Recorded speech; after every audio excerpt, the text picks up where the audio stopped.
Antes, diz assim a palavra do Senhor. Livro do profeta Jeremias, capítulo 7, versículo 9. Vocês pensam que pode roubar e matar, cometer adultério e jurar falsamente, queimar incenso a Baal e seguir outros deuses que vocês não conheceram, e depois vir e permanecer perante mim neste templo, que leva o meu nome, e dizer: estamos seguros para continuar com todas essas práticas repugnantes. Este templo que leva o meu nome tornou-se para vocês um covil de ladrões? Cuidado, eu mesmo estou vendo isto, declara o Senhor. Amém? Glória a Deus. Glória a Deus. Aleluia. Aleluias. Meus irmãos, quem tem ouvido, ouça o que o Espírito diz à igreja. Atentem bem para a instrução, como já foi dito, né? Que instrução é melhor do que conhecimento, é melhor do que ouro e do que prata. Amém? Nós vimos no culto passado a história do dilúvio, de que Deus havia estabelecido que ia destruir o mundo, foi a mensagem, não é? E que Noé recebeu essa mensagem, transmitiu essa mensagem, que iria chegar o momento, iria chegar o dia em que o fim chegaria.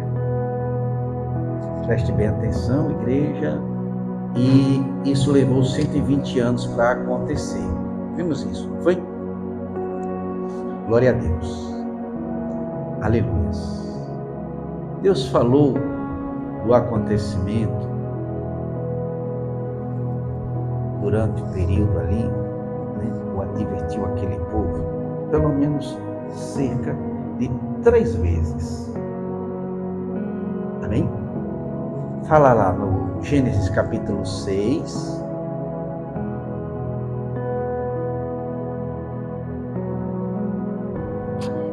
Gênesis capítulo 6. Vamos ver o que está escrito aqui. Capítulo 6, versículo 7. Vamos direto ali ao ponto, né?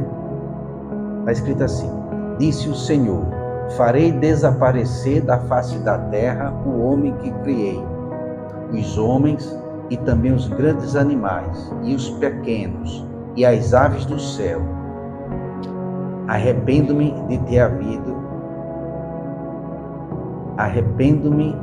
de havê-los feito. A Noé, porém, o Senhor mostrou benevolência. Então o Senhor já deu esse recado: vou destruir a humanidade. Aí lá no versículo 13, ainda do mesmo capítulo, versículo 13, está escrito assim: Deus disse a Noé: darei fim a todos os seres humanos, porque a terra encheu-se de violência por causa deles. Eu os destruirei com a terra. E ele confirma ali que ele disse: você, porém, ele dá instrução ali, né? Confirma: você, porém, fará uma arca de madeira de cipreste, de vida. Ele dá instrução, tá? Aqui, não vou ler. Esses versículos aqui é instrução. E no versículo 17, ele diz aqui, de novo: eis que eu vou trazer água sobre a terra, o dilúvio, para destruir debaixo do céu toda criatura que tem fôlego de vida. Tudo o que há na terra perecerá. Glória a Deus. Amém? Essa é a terceira vez que Deus fala que iria destruir tudo o que havia sobre a terra. E ele confirma aqui mais uma vez, né?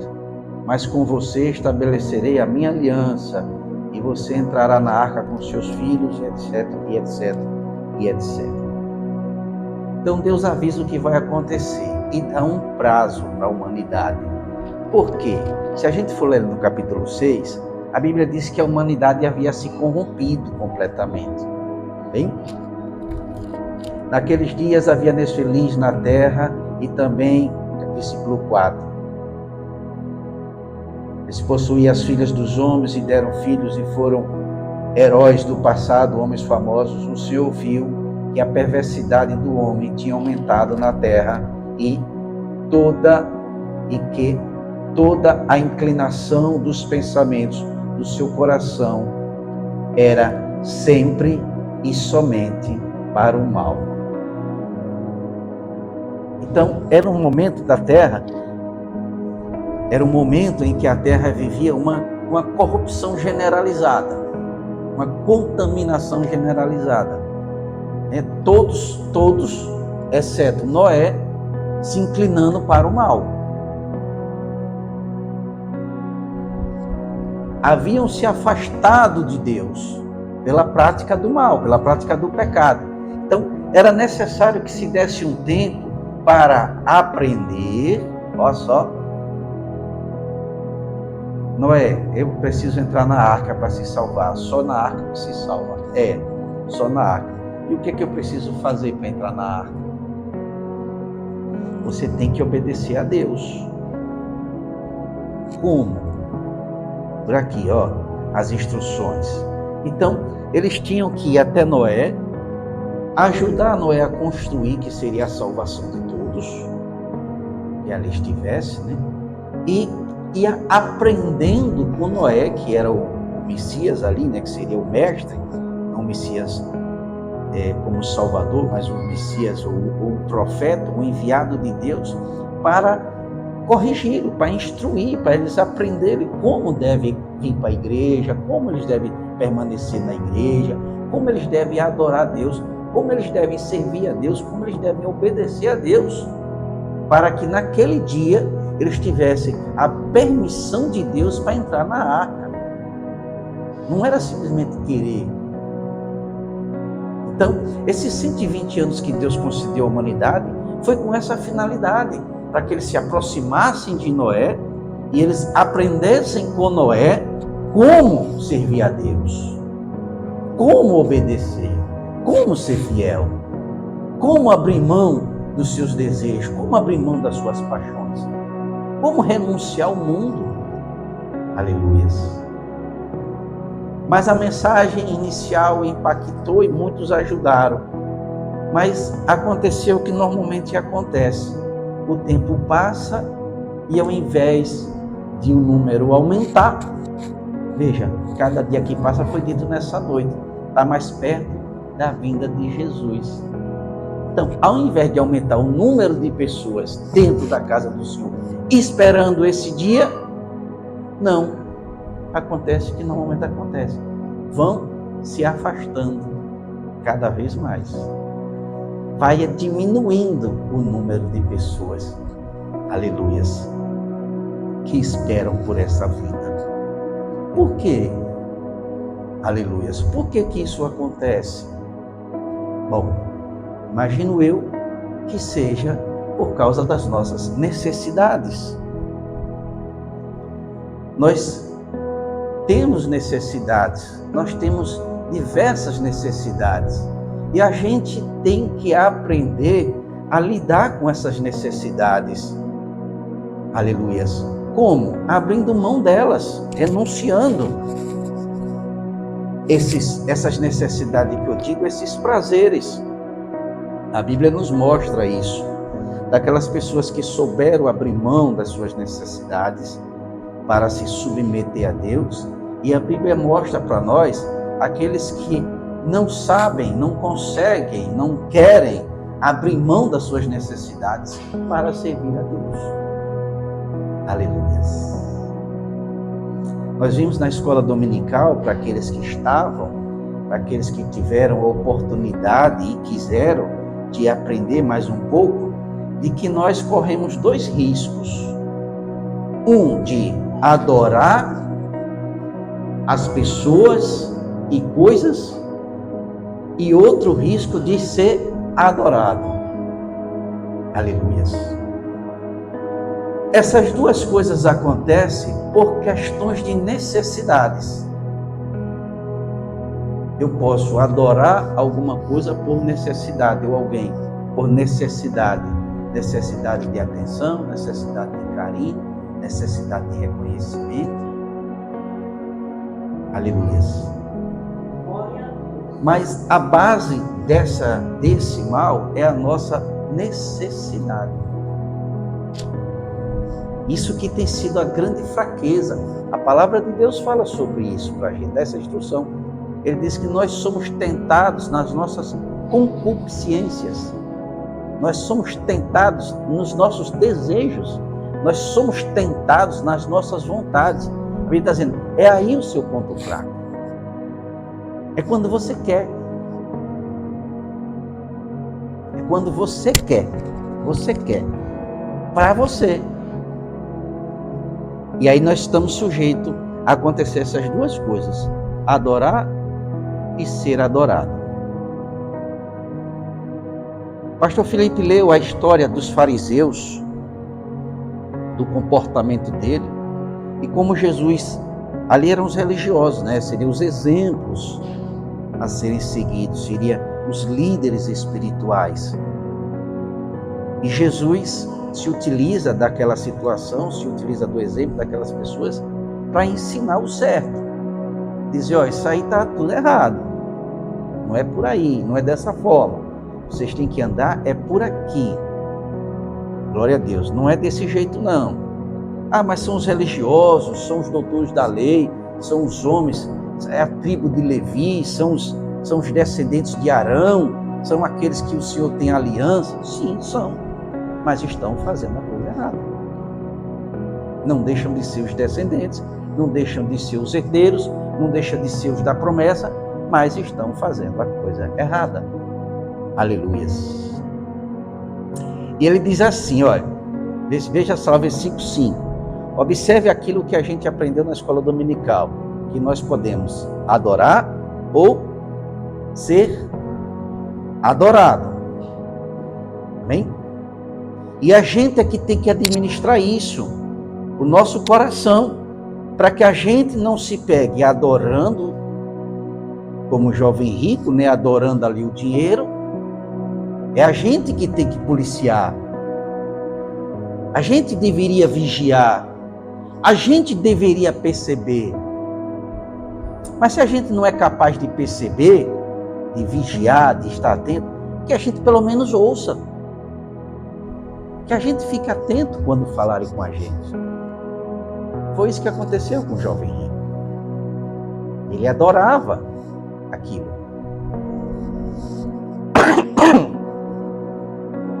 Desculpa. E ele não percebeu. Então Jesus mostra a ele o que está acontecendo de errado. E mostra a solução para que ele se livrasse daquela idolatria. Mas o que é que ele faz? Ele faz a opção por continuar adorando. Ele faz essa opção.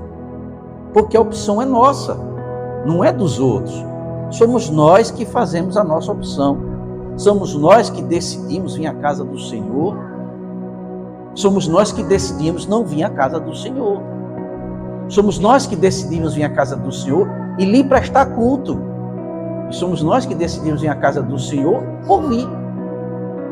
Por vir. Aleluia.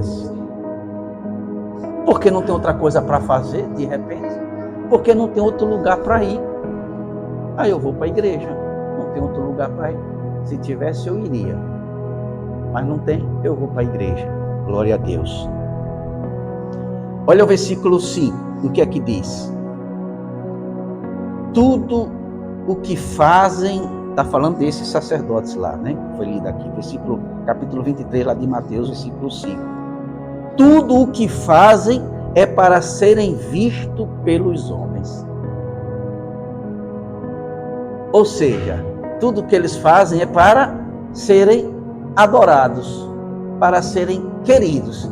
Eles têm essa necessidade, eles não vigiaram nisso, de ter essa necessidade de serem adorados, de serem vistos, de serem admirados, de serem amados. Nós não podemos vir para a casa do Senhor, nós não podemos louvar o Senhor, nós não podemos subir no altar do Senhor, nós não podemos pregar a palavra, nós não podemos louvar, nós não podemos instruir para ser adorado, para ser visto, para ser querido. Não é para isso que a gente está aqui. A gente está aqui para obedecer a Deus. Nós temos que vir para a casa do Senhor por obediência a Deus, por subserviência a Deus, por compromisso com Deus. Cada um de nós que é chamado e cada um de nós que temos o dever, devemos fazer e prestar isso para Deus.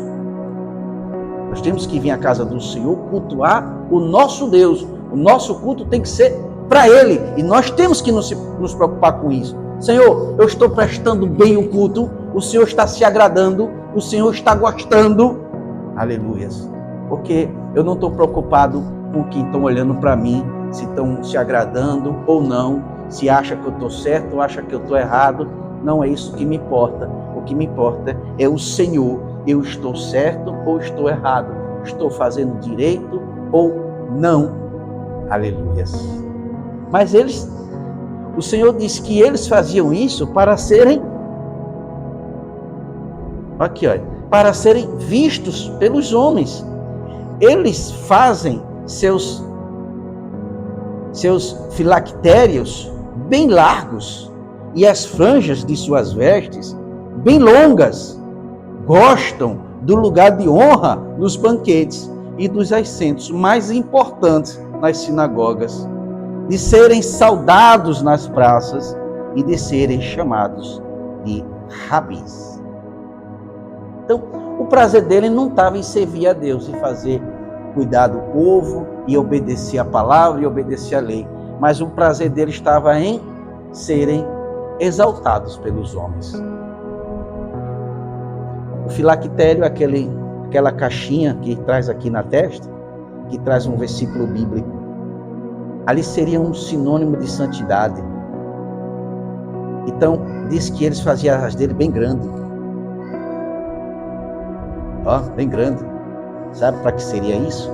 Para dizer assim, as pessoas vão dizer, como é santo ele, ó. Olha como é grande a santidade dele. Homem santo, homem maravilhoso. Para ser visto pelos homens. O Senhor compara eles, né?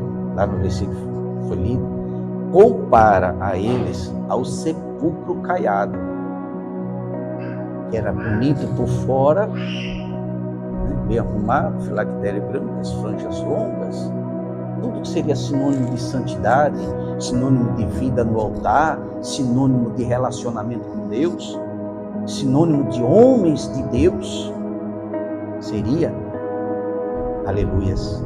Ele disse, então por fora realmente são bonitos, as pessoas realmente olham, admiram e vê, dizem realmente que homem de Deus, que santidade, tá? Faz aqueles elogios.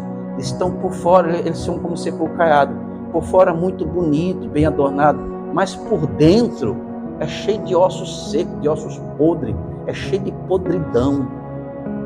Aleluias, aleluias, aleluias. E o Senhor olha a gente por dentro, tá, gente? O Senhor examina a gente por dentro. Glória a Deus.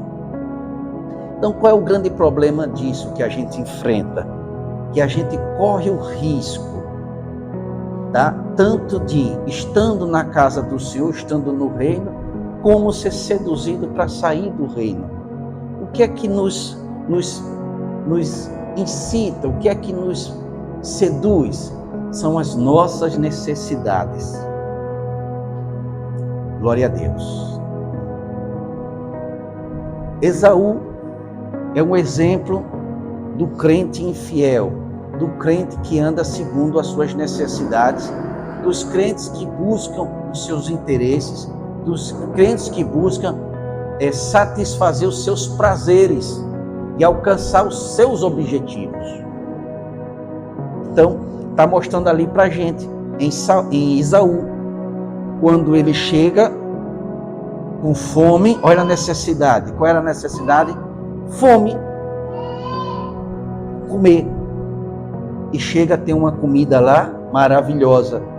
E ele diz: estou morrendo de fome, me dê um prato de comida. A Jacó, seu irmão, ele disse: não dou não, eu troco pela primogenitura, eu troco pela bênção. Glória a Deus. O que é que Esaú fez? Esaú não lutou contra essa necessidade, para dizer: não, pela bênção não, eu não vou trocar Deus por nada nesse mundo, ainda que eu esteja morrendo de fome, não vou fazer isso. Não, ele sucumbe à necessidade. Ele faz a seguinte declaração: para que eu quero essa bênção? Escute, igreja, a gente comumente faz isso, por isso que a gente vai se afastando, igreja. Para que eu quero essa bênção se eu estou a ponto de morrer? Quer dizer, eu tenho urgência nessa comida para viver, porque seria assim: de que me adianta a bênção se eu morrer? Aleluias. Amém? Então ele sucumbe. Ele ia morrer se não comesse ali? Ia aparecer mais comida? Ele estava agora de volta ao acampamento. É porque ele era caçador, ficava muito tempo fora, caçando. E às vezes levava o suprimento, mas acabava. E ele ficava com fome. Mas agora ele está de volta ao acampamento. Era só esperar mais um pouco. Não negociar a bênção. Não, eu não negocio. Eu não troco os meus deveres e as minhas obrigações. Eu não troco as bênçãos de Deus por qualquer que seja o prazer desse mundo. Eu não troco por qualquer que seja a necessidade que eu tenha. Qualquer necessidade que eu tenha. Seja de comer, seja de prazer, seja de passear, seja de curtir, seja de ser visto, qualquer necessidade. Aleluias. Amém? Nós temos que ter decisões. Uma certa feita, eu determinei fazer um jejum. Passar 40 dias comendo apenas pão e água. Glória a Deus. E minha amada muitas das vezes queria comer escondido, queria não fazer certas comidas, eu não queria que as pessoas comessem na minha frente por causa do meu jejum. E eu disse: isso é uma decisão. Vocês não podem esconder ou se esconder para que eu não veja a comida. Isso é uma decisão minha. Você pode apresentar, pode comer na minha frente, pode comer, botar os seus banquetes. Não me interessa, porque eu decidi não comer. Então, a minha decisão não vai depender de se eu... Não deve depender de eu não ter a oportunidade de comer. As nossas decisões, igreja, não pode depender de eu não ter oportunidade. Eu tenho a necessidade de brincar, de me divertir, de passear. Se eu não tiver oportunidade, eu não faço. Eu vou ser obediente a Deus. Mas se eu tiver, eu largo tudo e vou passear. Eu largo tudo e vou curtir. Não, é uma decisão. Rapaz, eu vou passear, vamos curtir. Mas eu tenho um dever, tenho obrigação. Não quero, não posso. Para vocês. Eu não vou. Mas vai ser bom, vai ser divertido, todo mundo vai. Todo mundo vai que não tem compromisso. Mas o que tem, não. Eu tenho uma decisão. Eu não vou trocar o meu compromisso por causa de uma necessidade que eu tenho. Óbvio que eu queria estar curtindo e passeando, mas não é o momento. Então, aquela comida, eu participei de banquetes, viajei, todo mundo comeu banquetes e eu comendo pão e água. Glória a Deus. Só teve um momento em que esse aí eu tive que falar com ela e dizer para não fazer, porque, gente, eu já participei de banquetes, e banquete é um negócio impressionante, tá? Banquete é um negócio impressionante. Banquete, ele tem várias características para seduzir a gente, tá? Então ele tem, veja, ele tem a variedade. Alguém que já participou aqui sabe do que eu estou falando. Só quem participou sabe do que eu estou falando. Tem variedade, tem beleza, tá? Tem sabor e tem aroma, cheiro. Amém? Tem tudo isso num banquete. Um banquete bem preparado é a combinação de tudo isso. E você resistir a isso, como Daniel, é decisão. Porque Daniel, Sedraque e Mesaque vivia isso. Era o banquete do rei, que era servido ao rei, e era aquela coisa maravilhosa. E ele vivia ali diante daquele banquete, mas ele dizia, isso é lindo, maravilhoso, gostoso, saboroso, cheiroso, mas é proibido para mim. Eu não posso. Por quê? Porque eu tenho uma decisão. Qual é a decisão que eu tenho? De obedecer a Deus. Então eu não posso trocar essa minha fidelidade, esse meu compromisso, por um momento de prazer à mesa do rei. Eu não posso trocar. Aleluias. Então eu rejeito isso. Então, como eu disse, cor, textura, sabor e aroma, cheiro. Então eu convivi com isso. Mas devo dizer que teve um momento em que o cheiro me perturbou. Foi quando ela fritou frango frito, e eu nunca vi um frango cheirar como aquele daquele período. Era horrível, o cheiro era tremendo, era grande demais. Aí eu cheguei para ela e disse, olha, esse frango era horrível de bom, quer dizer, de bom porque era horrível para mim, porque eu não podia comer. E o cheiro era bom demais. Cheiro. Então eu disse a ela, esse frango não faça mais. Você faça tudo, esse frango não. Esse frango está sendo um problema. Glória a Deus. Esse frango não.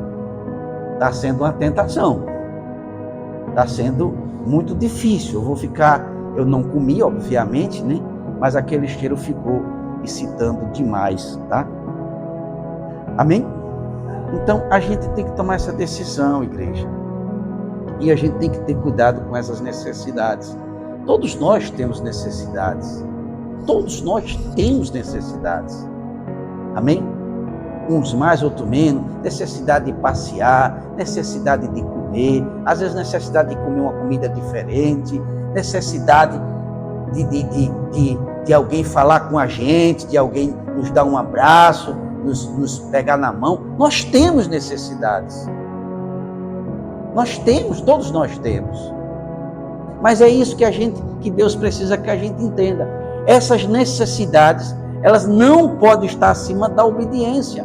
Nós temos que abrir mão dessas necessidades. José no Egito, vocês acham que José não tinha necessidade de se relacionar sexualmente? Obviamente que tinha. Mas ele fez o quê quando ele teve a oportunidade? Disse, não. Por quê? Porque eu tenho um compromisso. Eu tenho um compromisso com Deus. Eu tenho um compromisso com o meu Senhor. Eu não posso abrir mão desse compromisso. Se eu assumir essa minha necessidade, se eu atender essa minha necessidade, eu estou quebrando uma aliança. Eu estou quebrando um compromisso. Eu não posso. Não, mas venha, deixa isso para lá, é só uma vezinha. Eu não posso. Gente, aquilo ali não foi uma hora, nenhum momento, não. Foram vários dias. Tá? E ele resistindo, até que ele fez como frango. Quando ela agarrou, ele correu. Disse, não, aí eu tenho que sair, eu tenho que fugir. Eu tenho que desaparecer. Amém, igreja? Amém?